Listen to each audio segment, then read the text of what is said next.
ये बात है गाजियाबाद की, जहाँ राजू नाम का एक आदमी गोलगप्पे का ठेला लगाया करता था और उसके ठेले पर बहुत भीड़ रहती थी।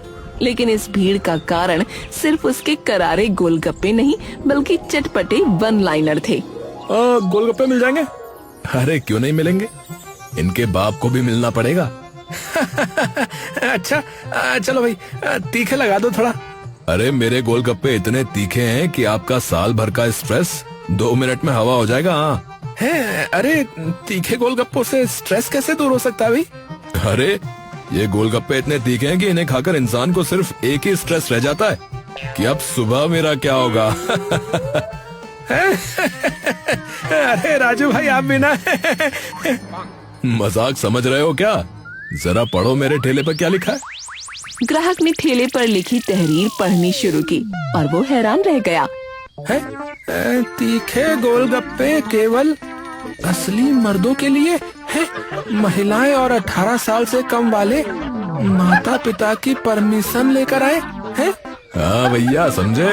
अरे बाप रे भैया, तुम तो लेजेंड हो भैया, लेजेंड। हाँ और क्या। औरतें तो मेरे गोलगप्पे खाकर बेहोश हो जाती हैं, हाँ इसीलिए ऐसा करना पड़ा भैया। राजू की ऐसी मजेदार बातों की ही वजह से उसके ठेले पर भीड़ लगी रहती थी। राजू गोलगप्पे का पानी उसी देसी स्टाइल में बनाता था जिसने उसे आधा स्टार और आधा बदनाम कर रखा था। वो बाल्टी में पूरी बांह डालकर घुमाता और आसपास खड़े लोग मुंह बनाकर देखते रह जाते। राजू भाई ये क्या स्विमिंग कर रहे हो क्या पानी में?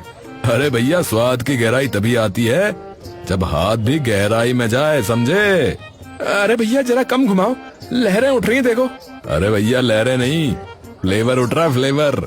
क्या कह रहे हैं? अरे भैया क्या बात कह दी है। अच्छा भैया 2 प्लेट बना दोगे? अरे भैया प्लेट ही बनाओ या आपकी किस्मत भी चमका दूं? बताइए क्या चाहिए? अरे जो चाहो वो कर दो भैया।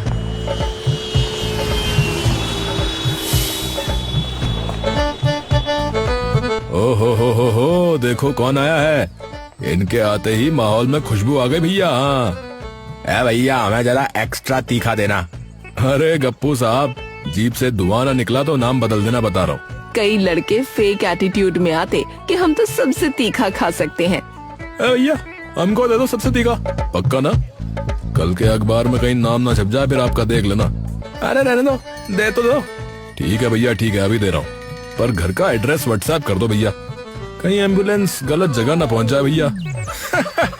अरे क्या बात करता है ये भी है। अरे तुम भी कमाल करते हो राजू भाई हैं। दिन भर तंबू शो चलाने के बाद राजू घर पहुंचता तो माँ डिनर लगाते लगाते अपना लेक्चर शुरू कर देती। कब तक ये गोलगप्पों का खेल करता रहेगा तू? कोई ढंग का काम कर ले। अरे माँ ढंग का क्या होता है? ढंग का क्या होता है बताओ? लोग मुझे प्यार करते हैं और क्या चाहिए?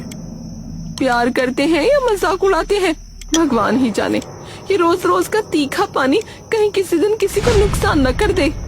अरे माँ मैं सब संभाल लूंगा, बस आप मुझे कोसो मत। तू बनाता है या बिगाड़ता है ये भी भगवान ही जाने। हाय राम, मेरे नसीब में यही लिखा था। राजू हंसकर टाल देता है, पर माँ की चिंता कम नहीं होती। तभी पायल उसकी 10 साल की बेटी, पापा मैडम बहुत डांटती है, आज फिर बोला फीस नहीं आई तो पेरेंट्स को बुलाऊंगी। अच्छा चल कल कुछ करेंगे, तू टेंशन मत ले, ठीक है? देख लिया बच्ची भी परेशान है और तू मजाक में लगा है। तभी पड़ोसी बंटी आया।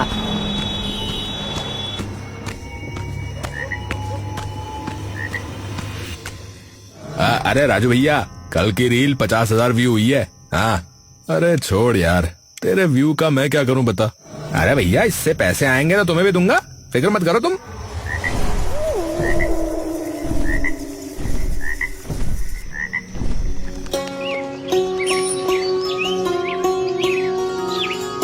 अगले दिन फिर उसने ठेला लगाया और फिर गप्पू आ पहुंचा।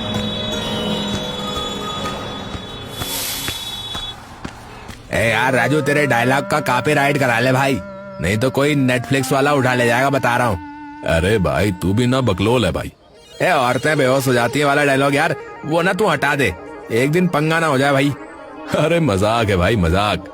लोग एंजॉय करते हैं यार ऐसी बातें सुन के। ए भाई मजाक ही तो सबसे बड़ा खतरा होता है आजकल, समझा तू? राजू हंसकर बात टाल देता, पर आने वाले तूफान की किसी को भनक नहीं थी। एक दोपहर की बात है।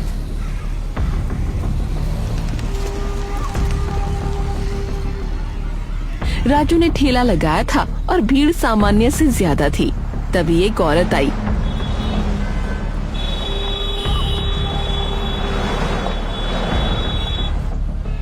काले बुर्के में, चेहरा पूरा ढका हुआ। वो बिल्कुल चुप थी, जैसे डर के साए में हो। राजू ने अपनी आदत के अनुसार मजाक किया। अरे मैडम, आप यहाँ कैसे?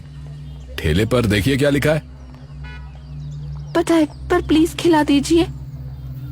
देखिए ध्यान से खाना, कहीं आप भी सीधे ना गिर जाएं। हाँ। लेकिन वो औरत ना हंसी ना कुछ बोली, बस प्लेट ली और तेजी से खाने लगी। पहला गोलगप्पा, फिर दूसरा, जैसे किसी जल्दबाजी में हो। अरे अरे अरे, इतनी स्पीड!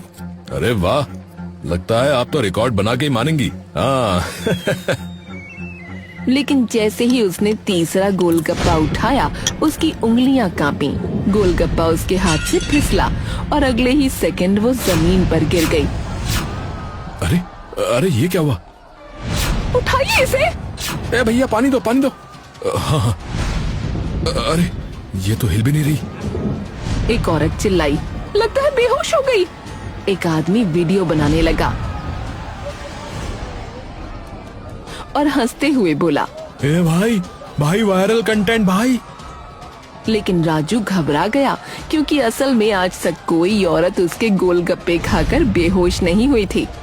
अरे बहन जी उठिए, अरे मजाक मत करिए, उठिए प्लीज। पर वो हिल भी नहीं पा रही थी। उसका शरीर ठंडा होता जा रहा था। एम्बुलेंस बुलाई गई।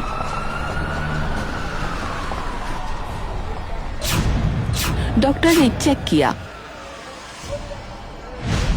उसका चेहरा गंभीर हुआ और बोला, देखिए इनकी मौत हो चुकी है। सब हैरान रह गए। राजू के तो पैरों तले जमीन खिसक गई और वो भीड़ जो अब तक मजे ले रही थी भड़क गई। अरे भाई, ये वही तो बोलता था ना कि औरतें बेहोश हो जाती हैं। इसने सच में मार दिया। अरे भाई, इसका ठेला बंद कराओ यार, ये वरना औरों को भी मार देगा यार। बंद कराओ इसका ठेला। मीडिया की गाड़ियां आ पहुंची, कैमरे ठेले पर तान दिए गए। रिपोर्टर सीमा सामने आई। ये है वो ठेला और ये है वो आदमी जिसके गोलगप्पों ने जान ले ली। राजू पत्थर की तरह खड़ा था। उसका पूरा मजाक, उसका शो, उसकी खुशी सब राख हो चुके थे। उसके हाथ कांप रहे थे, आंखें फटी हुई थीं और दिमाग में सिर्फ एक ही बात घूम रही थी, ये मैंने क्या कर दिया? भीड़ अब भी सदमे में खड़ी थी। तभी दूर से पुलिस की सायरन बजती हुई आई। सड़क पर गाड़ियों का शोर शराबा। चारों तरफ से पुलिस ने घेरा डाल दिया और इंस्पेक्टर राणा आगे बढ़कर ठेले के सामने खड़ा हो गया। उसकी तेज आंखें ऐसे घूम रही थीं जैसे किसी को निगल जाए। हाँ भाई, ठेला सील करो इसका, रे कोई हाथ नहीं लगाएगा।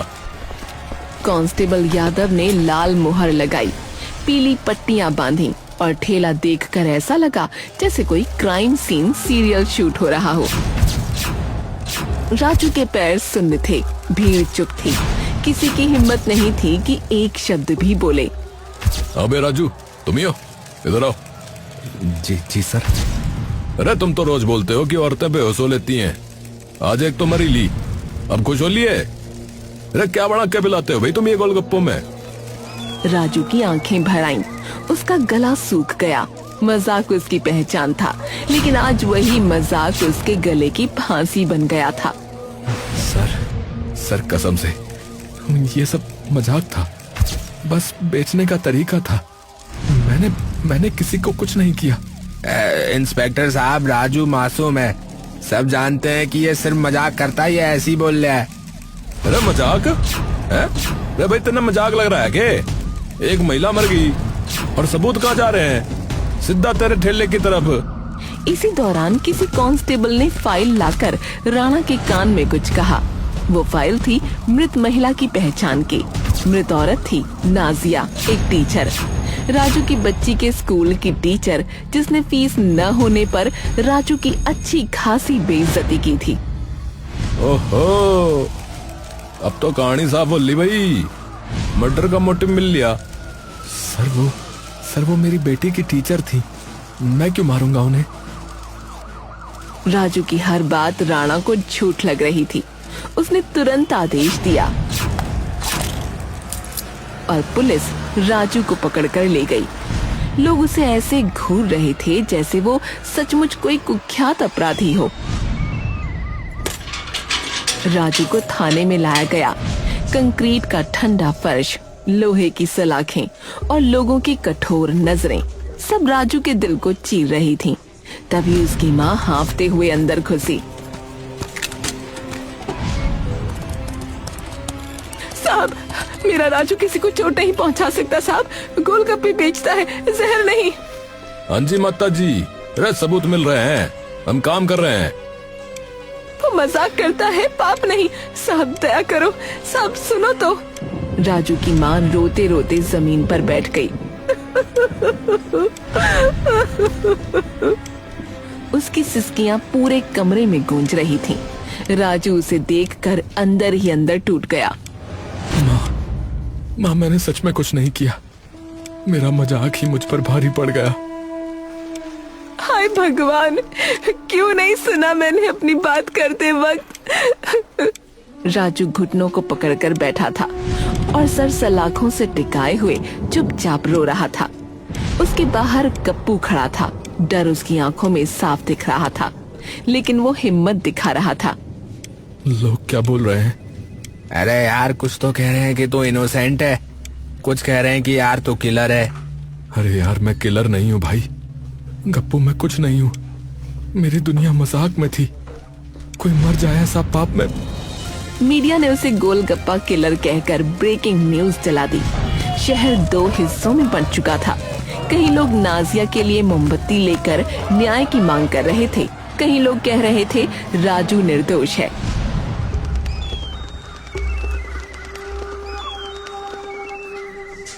अगली सुबह पोस्टमार्टम रिपोर्ट आई। इंस्पेक्टर राणा ने रिपोर्ट पढ़ी और उसके चेहरे पर अजीब सी उलझन फैल गई। सर, सब ठीक है? ठीक तो ना है भाई, ये जो मौत है ना, ये तीखे पानी से नहीं हुई है भाई। क्या कहा सर? हाँ भाई, बॉडी में जो है एक अजीब सा केमिकल मिला है जो खाने में नहीं पाया जाता। पूरे मोहल्ले में खबर बिजली की तरह फैली। लोग हैरान रह गए। राजू के ठेले की पूरी जांच हुई। इंस्पेक्टर राणा का रवैया थोड़ा ढीला पड़ा, पर मीडिया के डर से उसने राजू को छोड़ा नहीं। भाई ये जो मामला है वो कुछ और ही है, पर राजू को अभी रिहा नहीं करना। तो अब क्या होगा? अरे क्या होगा? जांच होगी और क्या होगा, गहराई से जांच करनी होगी। गप्पू थाने के बाहर खड़ा था। उसके दिमाग में एकदम बिजली सी चमकी। अरे भाई, अगर ठेले से जहर नहीं मिला तो जहर किसी और ने दिया होगा ना यार। किसी ने टीचर को टारगेट किया था भाई, राजू को नहीं।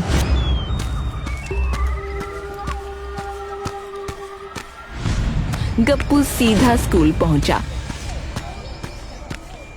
वहां उसे नाजिया की सहेली सोनम मिली। उसके चेहरे पर डर की लकीरें थीं। मैडम नमस्ते। मैडम, नाजिया जी के बारे में कुछ बताइए ना। नाजिया पिछले कुछ दिनों से बहुत डरी हुई थी। पर क्यों? कोई उसका पीछा करता था। रात में अजीब नंबरों से कॉल आते थे और वो स्टाफ रूम में बैठकर रोती थी। कहती थी वो फिर से फोन कर रहा है, वो मुझे देख रहा है। गप्पू की सांसें तेज हो गईं।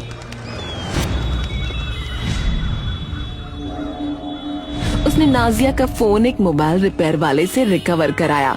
कॉल लिस्ट लंबी थी, लेकिन एक नंबर था। बार बार नंबर ट्रेस होकर एक झुग्गी बस्ती तक पहुंचा। गप्पू बस्ती पहुंचा। वहां एक बूढ़ी औरत और कुछ पड़ोसी जमा हो गए। ये नंबर किसी का है क्या? ये नंबर? भाई ये नंबर तो जो है, ये अरे वो आसिफ नाम का लड़का है उसका है भाई ये।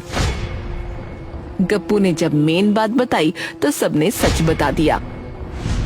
बेटा वो तो नाजिया का पुराना स्टूडेंट था भाई, है ना भाई? आसिफ पुराना स्टूडेंट रहा है ना नाजिया का।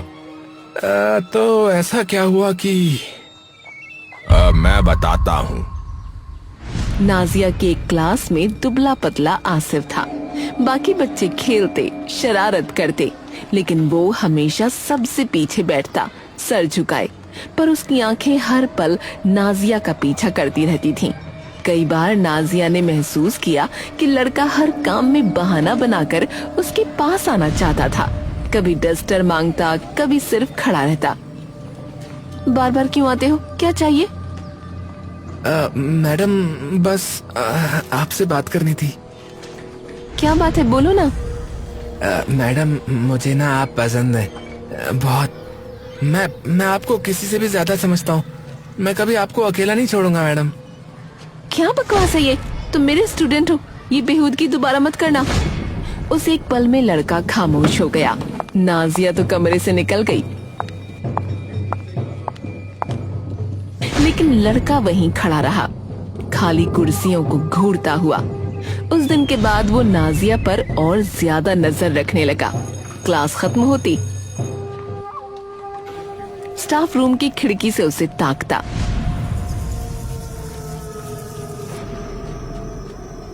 रात में बार बार फोन करता। वो सिर्फ मेरी है सिर्फ मेरी। हाँ, वो और किसी और की नहीं, वो और किसी की नहीं हो सकती। हाँ, वो मेरी नहीं बनी तो वो किसी और की भी नहीं बनेगी। हाँ। ओ तो ये बात थी। हाँ, जब नाजिया ने मना कर दिया तो वो सनकी हो गया था। कल रात वो एक बोतल लेकर निकला था बेटा। गप्पू के पैरों तले जमीन खिसक गई। गप्पू की आंखों में आग भर गई। मैं राजू को मरने नहीं दूंगा, असली कातिल को ढूंढ कर ही लेके आऊंगा। अब उसे साफ समझ आ गया था कि लड़का सिर्फ एक तरफा प्रेमी नहीं था, वो पागलपन की हद तक सनकी हो चुका था।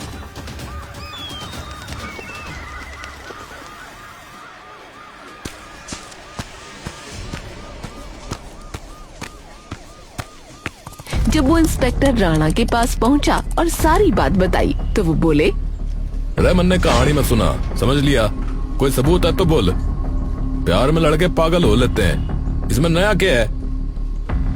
गप्पू निराश होकर लौट आया। बिना सबूत के इंस्पेक्टर राणा ने उसे सीधा दरवाजे के बाहर निकाल दिया। मुझे पक्का सबूत चाहिए होगा, कोई एक सबूत जो ये साबित कर दे कि राजू नहीं, वही लड़का कातिल है।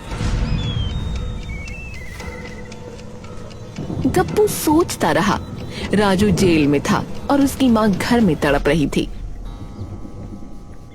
उसने सोचा तब तक भीड़ वाली रील एडिट कर दूं, वरना सोच सोच कर दिमाग फटने लगेगा। पर उसे अंदाजा नहीं था कि उसी फोन में छुपा हुआ सच उसकी जिंदगी बदलने वाला है। यार एडिटिंग करके ही थोड़ा सा रिलैक्स हो पाऊंगा। एक सेकंड यार, बे यार ये फ्रेम थोड़ा हिला हुआ है, बे जूम करता हूँ यार इसको। जैसे ही उसने वीडियो को जूम किया, उसकी आंखें फैल गईं। फ्रेम के एक कोने में एक धुंधली काली परछाई थी, चेहरा ढका हुआ, हाथ में एक अलग प्लेट। गप्पू का दिल धक धक करने लगा। उसने वीडियो को और पीछे खींचा, उस पल तक जब नाजिया गोलगप्पे लेने खड़ी थी। और एक सेकंड में नाजिया की प्लेट बदल दी। हे भगवान, ये यही है कातिल। वो दौड़ता हुआ थाने पहुंचा।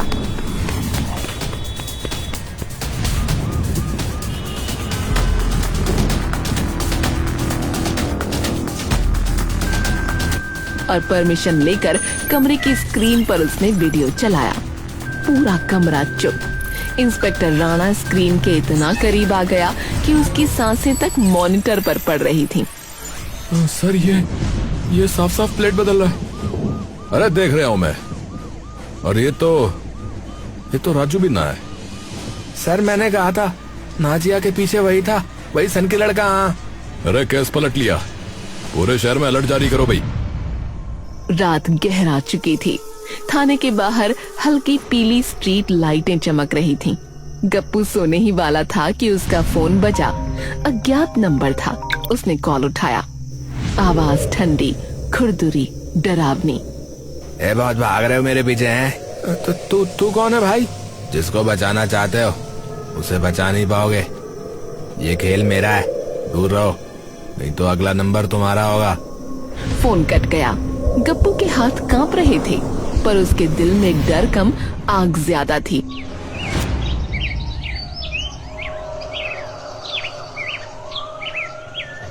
अगली सुबह राजू को कोर्ट ले जाया जा रहा था। भीड़ जमा थी। पुलिस, मीडिया, कैमरे, रोते हुए लोग, सब जैसे फिल्म की शूटिंग हो रही हो। गप्पू पुलिस के साथ खड़ा था, आंखें चारों तरफ घूमती हुई। तभी भीड़ के बीच एक चेहरा, एक नजर, एक हाथ में पकड़ी छोटी शीशी। सर उधर वही है। अरे पकड़ो उसे। वो लड़का था। लड़का भीड़ चीरते हुए भागा, पुलिस उसके पीछे। गप्पू भी पीछे पीछे दौड़ा। दिल धम धम कर रहा था। लड़का सड़क पार करके भागा, फुटपाथ पर चढ़ा, फिर फिसला।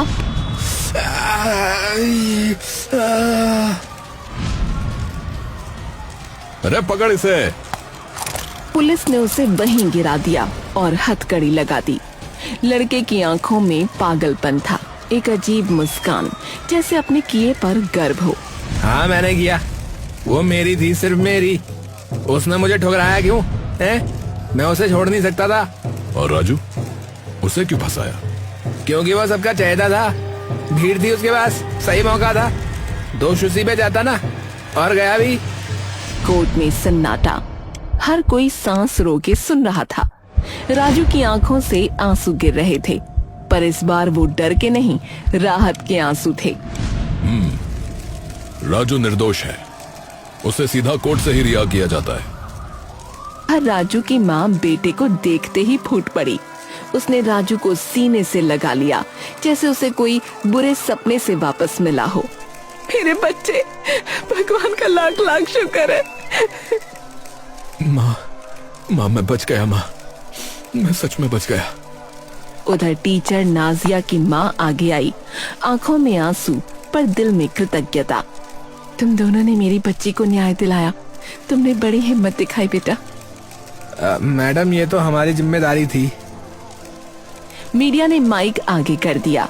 कैमरे चमक रहे थे। राजू ने गहरी सांस ली।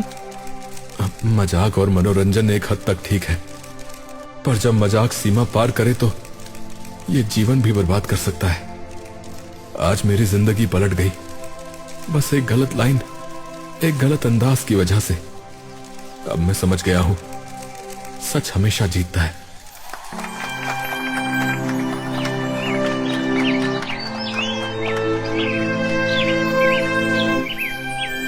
कुछ दिनों बाद राजू का ठेला फिर उसी जगह लगा। इस बार भीड़ पहले से भी ज्यादा थी, लेकिन ठेले पर एक नया बोर्ड चमक रहा था।